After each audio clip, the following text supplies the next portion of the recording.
인천 남중 2학년 친구들 반갑습니다. 국어 온라인 학습 시간입니다. 이번 시험은 영상이 조금 다르죠? 자, 교과서의 진도를 나가는 영상이 아니고요. 그보다 여러분들의 관심사인 우리에게 마지막 남은 시험을 어떻게 준비하면 좋을지 안내하는 내용으로 채워져 있는 영상입니다. 교과서 진도 아니니까 게임해도 되겠지? 라는 어리석은 친구들은 없겠죠? 우리에게 남은 시간이 많지 않습니다. 이번 주 온라인으로 마무리가 되고 다음 주에 등교했을 때 4단원의 소단원 2가 아직 남아있기 때문에 한두 시간에 걸쳐 진도를 빼고 나면 여러분들이 시험 보기 직전에 남은 국어 시간은 대략 2-3시간 정도일 것입니다. 이 2-3시간 동안 앞에서 여러분들이 학습이 부족했던 부분 복습을 같이 해야겠죠? 그러려면 시험 안내를 할 별도의 시간을 낼 수 없을 것 같아서 특별히 준비한 영상이기 때문에 국어 교과서 펼쳐 놓으시고 특히 대단원 목차를 한번 훑어보시면서 선생님이 영상 중간중간에 중요한 내용을 안내하면 반드시 필기해놓고 스스로 학습하기 바랍니다. 이번 영상에서는 시험 범위 및 단원별 문항수를 공개할 거고요. 이미 알고 있을 겁니다. 그런데 굳이 문항수까지 여러분들에게 미리 정보를 주는 이유는 문항수의 편차가 크기 때문에 어떤 단원에 좀 더 집중해야겠구나 라는 감을 잡고 공부할 수 있도록 도움을 주기 위해서입니다. 또 무엇보다 중요한 것은 각 단원별로 공부를 어떻게 해야 하는지, 조심해야 할 점은 무엇인지, 특히 선생님이 영상 중간중간에 여러분들이 꼭 봐야 할 페이지를 언급합니다. 이런 것들을 여러분들이 필기해 놓으셨다가 스스로 공부할 때 한 번 더 본다면 이번 국어시험 잘 볼 수 있을 것입니다. 자, 그러면 지금부터 선생님이 내용 하나씩 소개할 테니까 볼륨 키우시고요. 게임하고 싶은 친구들도 잠시만 유혹을 억누르시고 집중해서 경청해 주기 바랍니다. 자, 먼저 시험 범위 및 단원별 문항수에 대해서 함께 살펴보겠습니다. 자, 이번 시험의 시험 범위는 교과서 전체죠. 1단원부터 4단원입니다. 얼핏 보면 페이지가 너무 많아서 공부하기 틀렸다, 그냥 포기하자 라고 생각하는 어리석은 친구들이 있을 텐데요. 실제로 선생님과 대면 수업하면서 또는 국동선생님과 온라인으로 학습하면서 중간중간에 들어있는 더 읽어보기라든지 아니면 실제 우리가 풀어보지 않은 문제들이 있습니다. 즉, 선생님과 함께 하지 않았던 부분들은 여러분들도 공부할 필요가 없습니다. 그렇게 조금씩 빼다 보면 시험 범위의 양이 훨씬 줄어드니까 포기하지 말고 지금부터라도 시험 공부 집중해 주기 바랍니다. 자, 전체 문항수는 1학기 고사와 동일합니다. 우리 총 30문항을 준비했고요. 봤었고요. 1학기에도요. 전부 객관식입니다. 즉 1번부터 5번 보기 중에서 여러분들이 하나의 답을 고르는 문제 30문제가 출제되는데요. 옆에 보시면 단원별 문항수가 제시되어 있죠. 독보적으로 많은 문제수가 출제되는 단원이 있습니다. 바로 2단원이죠. 자, 공부했던 친구들, 지금 공부하고 있는 친구들, 우리 2단원에는 어떤 내용이 들어있었나요? 그렇죠. 좀 어려웠던 훈민정음과 관련된 한글 창제의 원리와 또 단어의 정확한 발음과 표기라는 부분이 들어있었죠. 그 2단원에서 무려 14문항이 출제됩니다. 전체 30문항 중에서 14문항이면 절반에 해당되겠죠? 또한 4점짜리 문제들이 많기 때문에 꼼꼼히 공부하셔야 됩니다. 그렇다고 해서 다른 단원들을 포기하시면 안 됩니다. 다른 단원들의 난이도는 2단원보다 많이 낮기 때문에, 즉 문제가 쉽기 때문에 여러분들이 조금만 주의를 기울이면 다 맞힐 수 있을 겁니다.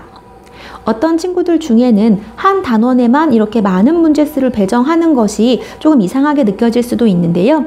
국어 교과서에 있는 모든 내용이 중요하지만 여러분들이 고등학교에 진학해서 내용이 또 반복되는, 특히 더 많은 시간 학습해야 하는 중요성을 감안했을 때 2단원이 바로 이번에 집중해야 할 단원이다 라고 생각했기 때문에 이렇게 많은 문제수를 배정했습니다. 그래서 여러분들도 시험 공부 시작할 때 2단원부터 시작하면 14문제를 확보하고 갈 수 있다는 거 잊지 마세요. 자, 그럼 다음부터는 단원별로 구체적으로 어떻게 학습해야 하는지, 어떻게 복습해야 하는지 소개하겠습니다. 자, 계속 잘 듣고 있죠? 게임하시면 안 됩니다. 다음 내용 살펴보겠습니다. 자, 그럼 지금부터 각 단원별로 어떻게 공부해야 하는지, 어떤 점에 초점을 맞추어야 하는지 하나씩 살펴보겠습니다. 자, 우리 시험 범위 첫 번째죠? 네, 1단원 문학작품의 재구성입니다.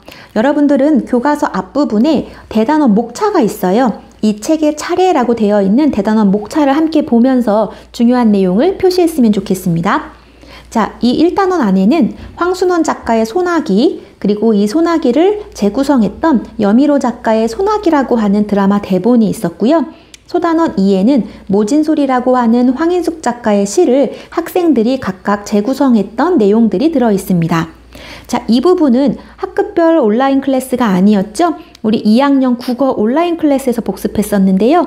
기억이 안 나나요? 네, 바로 옆에 있는 사진처럼 우리 9월 28일부터 학급별 온라인 클래스가 운영됐거든요.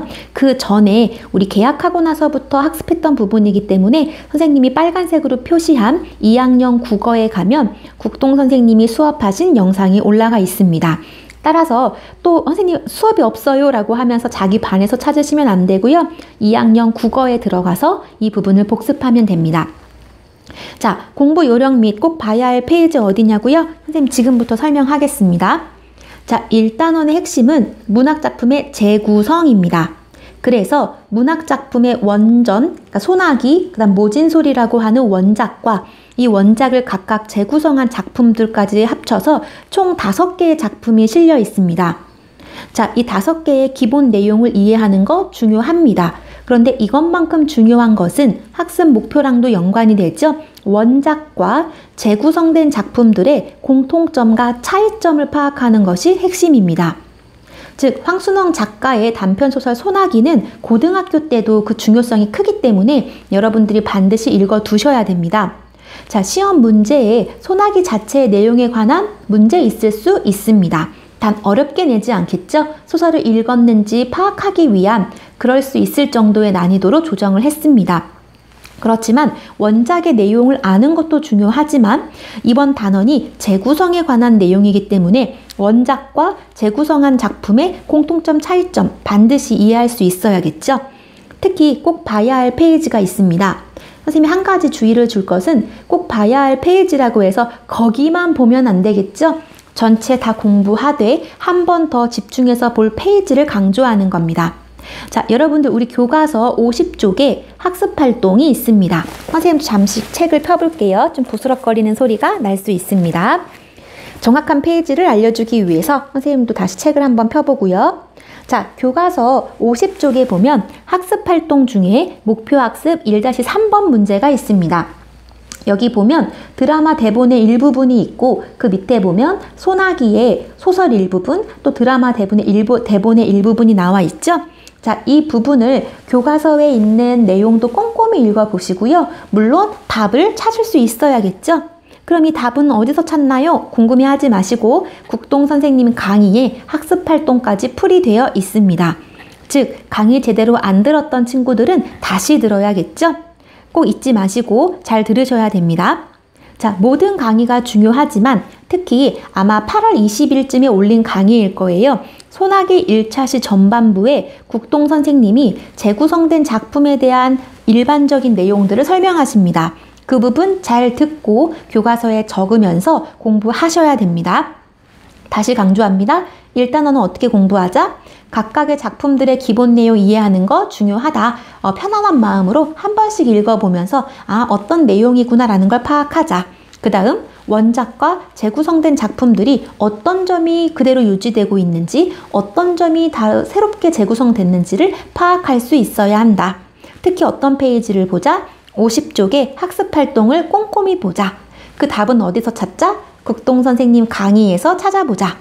그리고 소나기 1차 시 수업을 특히 전반부에 일반적인 내용을 설명하는 문학작품의 재구성과 관련된 일반적인 내용을 국동 선생님이 설명했던 부분을 꼼꼼히 보자. 이렇게 하면 1단원의 6문제 모두 동그라미 치면서 채점할 수 있을 겁니다. 자, 그럼 다음 단원도 함께 살펴보겠습니다. 자, 앞부분에서 엄청나게 많은 문항수로 여러분들을 놀래켰던 단원입니다. 가장 중요한 2단원인데요. 2단원은 한글과 국어 생활이라는 단원이었고요. 이 안에는 한글의 창제 원리, 즉 훈민정음에 관한 내용과 정확한 발음과 표기라는 소단원 2가 들어있었습니다. 자, 복습은 어디서 해야 될까요? 여러분들 온라인 클래스 있죠? 자, 근데 약간 복잡합니다. 자, 이 부분의 학습 내용은요, 두 군데 나눠져 있는데요. 먼저 자, 우리 전체 2학년 국어 이 부분에 9월 18일부터 9월 25일까지 강의, 즉 한글의 창제 원리 5차식까지의 내용은 학급별 온라인 클래스가 아닌 2학년 국어 전체 온라인 클래스에 올라가 있었고요. 그 다음 우리 학급별 온라인 클래스는 9월 28일부터였죠. 이 부분에 6차시부터 7차시 강의가 이어집니다. 두 개로 나눠져 있어서 여러분들 일일이 확인하면서 보기가 힘들 거예요. 저는 온라인 클래스 괜찮아요. 그럼 여기서 복습하시면 되고요. 저는 한 번에 강의를 이어서 보고 싶습니다. 라고 하는 친구들은 유튜브에 선생님을 검색하면 빵쌤이라고 검색하면 이런 로고를 가진 유튜브가 나올 겁니다. 이 채널에 구독 안 눌러도 되고요. 좋아요 이런 거 안 해도 됩니다. 선생님의 바람은 구독자를 늘리는 게 아니고요. 여러분들이 제발 영상을 보고 공부하는 것입니다. 이 유튜브 채널에는요. 2단원 전체 학습 내용, 온라인 학습 내용과 또 최근에 수업했던 4단원의 1, 이 온라인 수업 내용이 순차적으로 정리되어 있기 때문에 로그인 필요 없이 여러분들이 연속성 있게 학습하기 위해서는 유용하게 활용할 수 있을 겁니다. 온라인 클래스에서 봐도 좋고요. 또 선생님 유튜브를 활용해도 됩니다. 단 온라인 클래스에서 복습할 친구들은 두 군데로 나눠져 있다는 거 잊지 마시기 바랍니다. 자, 앞으로 공부 요령 어떻게 해야지 집중해야겠죠? 지금부터 선생님 설명 잘 듣습니다. 매우 중요한 내용을 설명하겠습니다. 우리 앞에서 1단원 그리고 3단원, 4단원은요. 교과서 지문이 시험에 출제가 됩니다. 따라서 여러분들이 내용을 암기할 필요까지는 없겠죠? 그런데 2단원은 국어 지식, 문법과 관련된 내용입니다. 따라서 2단원의 교과서 지문은 출제되지 않습니다. 즉 여러분들이 공부하지 않고 그냥 지문 읽고 얼추 비슷한 거 풀어야지 라고 생각하시면 매우 당황하게 될 겁니다. 다시 정리합니다. 2단원은 교과서 지문이 없습니다.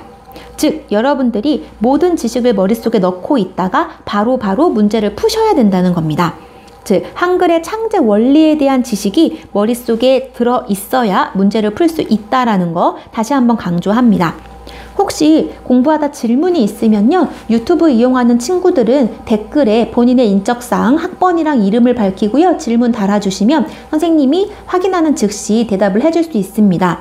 선생님 개인 카톡이나 전화로는 질문을 받지 않습니다.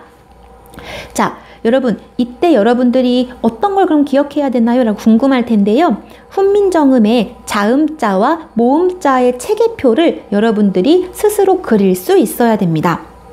자음자랑 모음자 체계표가 뭐예요? 라고 궁금해하는 친구들 있겠죠? 우리 교과서 126쪽을 잠깐 펴볼까요? 여러분들도 교과서 126쪽 펴보기 바랍니다. 자, 126쪽의 윗부분에 보면 한글의 창제 원리, 그래서 모음을 정리한 표와 자음을 정리한 표와 모음을 정리한 표가 나와 있죠?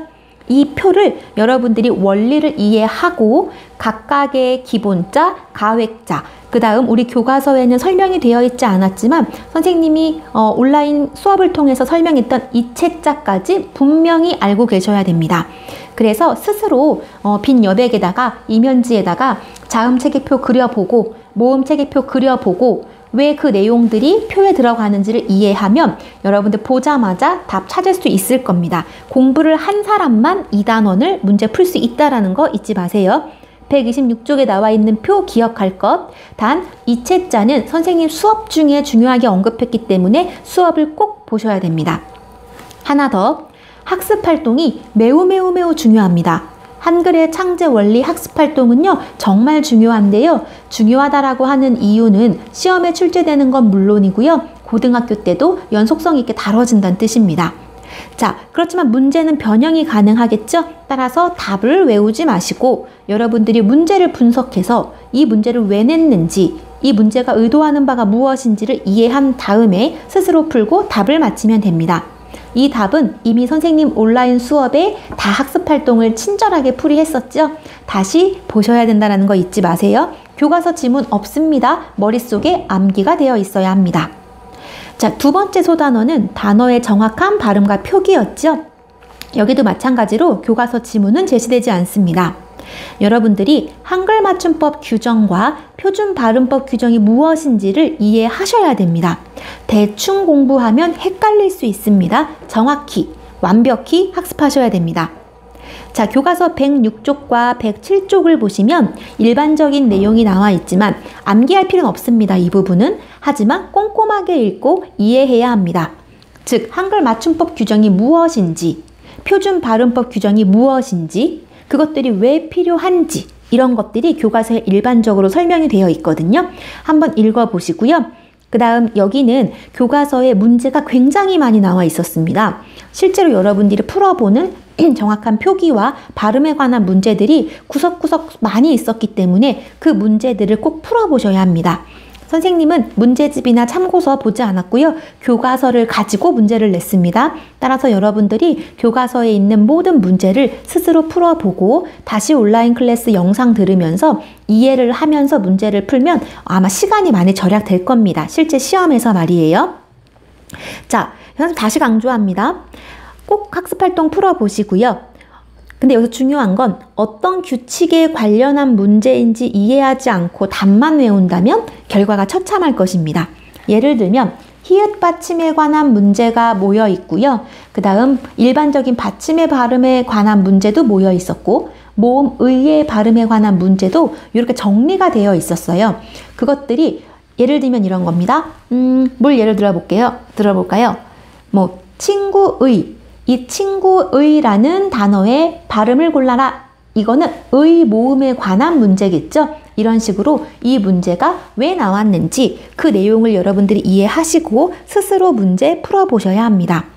그리고 한 가지 더, 교과서 보시면요, 뭐 한글 맞춤법 뭐 제2랑 뭐 규정이 막 나와 있어요. 중간중간. 그런 거 외우지 마세요. 선생님이 수업 중에도 설명했죠. 이런 건 다 외울 수도 없고 외워지지도 않는다. 자, 어떻게 공부한다? 문제를 통해서, 문제에서 공통적으로 다루고 있는 것이 무엇인지를 통해서 반대로 규정을 이해하면 되지, 교과서에 뭐 나와 있었던 표준 발음법 뭐 몇 항의 규정 이런 걸 달달달달 외우지 말아야 합니다.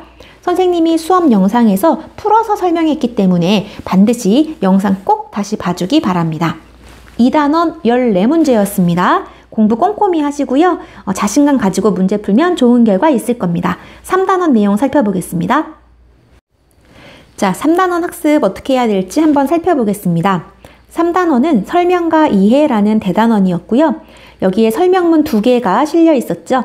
첫 번째는 정전기와 관련한 글이 나왔었고요. 설명 방법 파악하며 읽기라는 부분, 그 다음 머리카락에 관한 글을 가지고 설명했던 설명하는 글쓰기라는 소단원이 있었습니다.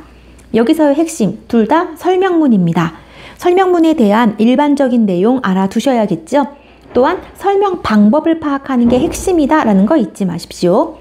자, 이 부분에 복습을 하고 싶은 친구들은 학급별 온라인 클래스 보시면 됩니다. 국동 선생님 수업으로 선생님이 올려놨었거든요. 꼼꼼히 들으시고 설명 방법에 어떤 것들이 있는지, 그리고 정전기 지문과 머리카락 관련 지문에 어떤 설명 방법이 사용됐는지를 여러분들이 찾을 수 있어야 합니다. 자, 자세한 내용은 선생님이 지금부터 설명합니다. 자, 이 3단원에 수록되어 있는 정전기, 그리고 머리카락에 관한 과학적 정보를 외우지 마십시오. 즉 무슨 말이냐면 머리카락 관련한 내용 중에서 머리카락의 구조는 뭐 모수질, 모피지, 묘피지 이런 걸 외우지 말란 뜻입니다. 왜냐하면 교과서 지문이 시험에 출제됩니다. 따라서 여러분들이 공부해야 할 것은 이런 정전기, 머리카락에 관한 내용이 아니고요. 우리는 이런 글들을 통해서 설명 방법을 스스로 찾는 것과 글쓰기 단계, 그 중에서도 고쳐쓰기에 대해서 학습하는 것이 핵심입니다. 다시 설명합니다. 설명 방법 찾는 것, 그 다음 글쓰기의 일반적인 단계, 그 중에서도 고쳐쓰기에 대해서 집중해서 학습해야 합니다. 먼저 첫 번째, 설명 방법 파악하며 읽기, 정전기 관련 부분인데요. 설명 방법이 뭔지 모르겠어요 하는 친구들은 교과서 144쪽 하단 알아두기 부분에 보면 여러 가지 설명 방법이 나와 있습니다. 각 설명 방법의 개념을 이해한 후에 본문에 적용할 수 있어야 하는데요. 즉 유치하게 정의가 무엇인지 올바른 설명은 이런 거 내지 않습니다. 그럼 어떻게 공부한다? 시험에는 교과서 본문을 제시하고요. 그 부분에 사용된 설명 방법을 여러분들이 찾는 겁니다. 따라서 단편적으로 설명 방법을 외워버리시는 게 아니고요. 지문의 어느 부분에 어떤 설명 방법이 쓰였는지를 찾는 연습을 해야 합니다. 자, 특히 꼭 봐야 할 페이지 144쪽부터 146쪽인데요. 교과서 있는 친구들 물론 다 있어야겠죠? 한번 보시면 144쪽부터 145쪽까지는 설명 방법에 대한 내용입니다. 이런 식으로 문제가 출제된다는 뜻입니다. 지금 문제 특히 145쪽을 보면 실제 교과서 지문과 거기에 사용된 설명 방법을 언급하고 있죠. 이런 식으로 문제가 출제된다라는 거 잊지 마시고요. 146쪽에는 이 글의 중심 내용과 설명 방법 정리하는 표가 하나 있죠. 구성 단계, 우리 일반적인 설명문 처음, 중간, 끝으로 이루어져 있고 각 부분을 나누는 연습 여러분들이 해보시면 도움을 받을 수 있을 겁니다. 학습활동의 정답은 국동선생님 강의 안에 들어있으니까 꼭 확인하시기 바랍니다. 자, 두 번째, 설명하는 글쓰기 머리카락에 관한 글입니다. 이 부분은 본문의 내용은 시험에 출제가 된다고 얘기했습니다. 여기서 여러분들이 중점을 둬야 할 것은 설명 방법 파악하는 것 플러스 글쓰기 단계, 그 중에서도 고쳐쓰기에 대한 내용을 봐야 한다라고 했었죠. 이 부분은 국동선생님 강의 한 차시가 있었어요. 이 머리카락 관련한 글에서 그 안에 모두 들어 있습니다. 특히 국동선생님 영상 중에 18분 25초 이후부터 매우 중요한 내용 들어있으니 반드시 필기하면서 다시 한번 들어보기 바랍니다. 꼭 봐야 할 페이지 어디냐고요? 155쪽부터 165쪽에 보면 우리가 학습활동을 풀진 않았습니다, 여러분. 어떻게 정리했었냐면 글쓰기 일반적인 단계 살펴봤죠? 기억나시나요? 네, 계획하기, 내용 마련하기, 내용 조직하기, 그 다음 표현하기, 고쳐쓰기 5단계다. 각 단계에서 유념해야 할 것, 각 단계에서 이루어져야 할 활동이 무엇인지를 간단히 정리하고 넘어갔었죠? 여러분들도 반드시 그 내용 확인하셔야 되고요. 특히 우리 고쳐쓰기 관련한 학습활동 부분이 있었죠? 우리가 일반적으로 고쳐쓰기 할 때는 맞춤법을 고치는데 그런 차원이 아니었습니다. 고쳐쓰기 할 때는 글 전체 수준, 문단 수준, 문장이나 단어 수준 등으로 나누어져 있었습니다. 즉, 예를 들면 이런 겁니다.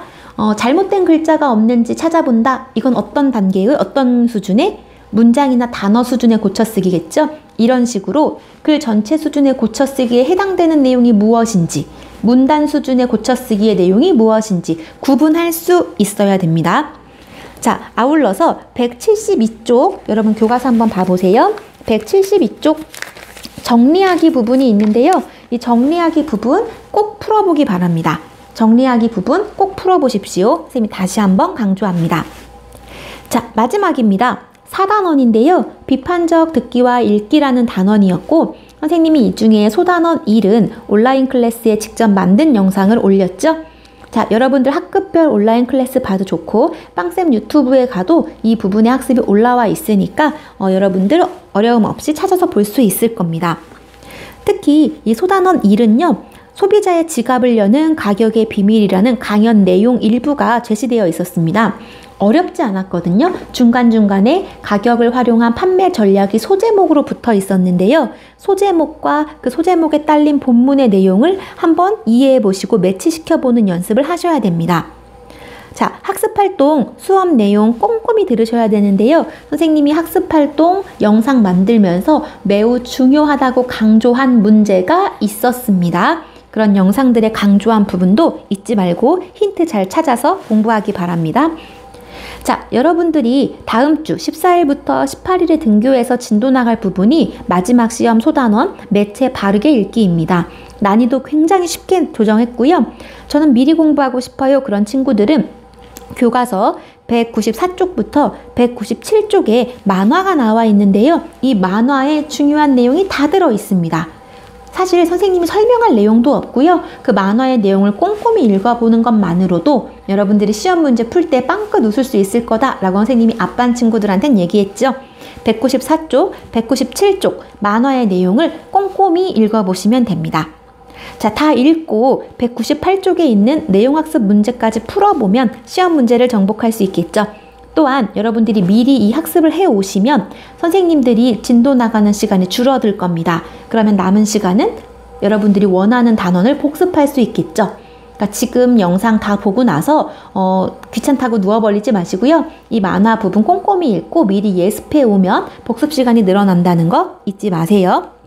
자, 우리 등교하고 나서 시간이 많지 않습니다. 선생님도 여러분들도 힘을 내서 서로 파트너잖아요. 올해는 힘을 모아서 남은 시간 알차게 활용했으면 좋겠습니다. 자, 많은 얘기를 선생님이 쏟아냈습니다. 각 단원별 문제의 수준은 어떻게 되는지 한번 살펴보고 이 수업을 마무리 지으려고 합니다. 자, 먼저 1단원, 우리 문학작품의 재구성에 관한 내용이었죠? 이 부분 난이도 중 정도로 예상합니다. 포기하지 마십시오. 자, 2단원 문제수가 어마무시했죠? 난이도 여러분들이 짐작할 수 있을 겁니다. 상인데요. 정말 어려워서 상이 아니고요. 여러분들이 모든 내용을 머릿속에 체계를 가지고 기억해야 하기 때문에 상이라고 해놓은 거지 막상 문제 자체는 어렵지 않습니다. 단 교과서 지문 없다고 계속 강조합니다. 그 다음 설명 방법에 관한 내용이었던 3단원 무난할 것 같습니다. 그리고 마지막 여러분들을 구원해줄 단원이죠. 4단원은 난이도 하 정도로 예상하는데요. 자, 문제수 1단원 6, 2단원 14, 3단원 6, 4단원 4문제였습니다. 문제수가 적다고 소홀히 공부하지 마시고요. 2단원 먼저 공부하고 머리 식힐 겸 4단원 간단히 정리해주고 1단원, 3단원 공부하면 어려움 없이 볼 수 있을 겁니다. 자, 여러분 마지막 시험이죠? 이미 난 틀렸어, 늦었어 하지 마시고 행복한 상상이 승리를 만듭니다. 열심히 공부해서 원하는 성적을 얻고 자부심을 느끼는 본인의 모습을 상상하면서 남은 시간 알차게 활용하기 바랍니다. 자, 감사합니다.